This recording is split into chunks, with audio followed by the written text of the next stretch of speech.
ಬೆಳ್ತಂಗಡಿಯಲ್ಲಿ ನಡೆದಿರ್ತಕ್ಕಂಥ ಘಟನೆ ಏನು ಪ್ರವೀಣ್ ನೆಟ್ಟಾರ್ ಹತ್ಯೆ ಆರೋಪಿಯಾಗಿರ್ತಕ್ಕಂಥವನನ್ನು ಕೋರ್ಟ್ಗೆ ಹಾಜರಾತಿ ಮಾಡತಕ್ಕಂಥ ಸಂದರ್ಭದಲ್ಲಿ ಪೊಲೀಸ್ ಅಧಿಕಾರಿಗಳ ಎದುರಿಗೆ ಆರೋಪಿಗೆ ಮುತ್ತಿಡತಕ್ಕಂಥ ಕೆಲಸ ಕಾರ್ಯಗಳನ್ನು ಮಾಡಿರ್ತಕ್ಕಂಥದ್ದು.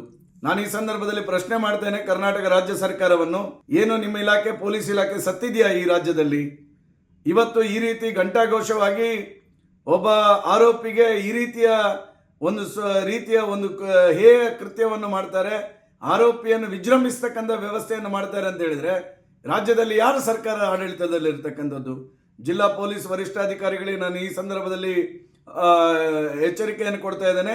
ತಕ್ಷಣ ಯಾರು ಈ ರೀತಿಯ ಕೃತ್ಯವನ್ನು ಮಾಡಿದ್ದಾನೆ, ಜಿಹಾದಿ ಮಾನಸಿಕತೆಯ ವ್ಯಕ್ತಿ, ಅವನ ಮೇಲೆ ಮೊಕದ್ದಮೆಯನ್ನು ಹೂಡಬೇಕು, ಅವನನ್ನು ಬಂಧನ ಮಾಡಬೇಕು. ಯಾರು ಪೊಲೀಸ್ ಅಧಿಕಾರಿಗಳು ಈ ಸಂದರ್ಭದಲ್ಲಿ ಕರ್ತವ್ಯ ಲೋಪ ಮಾಡಿದ್ದಾರೆ ಅವರ ವಿರುದ್ಧ ಶಿಸ್ತು ಕ್ರಮ ಕೈಗೊಳ್ಳಬೇಕನ್ನುವಂಥದ್ದನ್ನು ನಾನು ಆಗ್ರಹ ಮಾಡ್ತೀನಿ.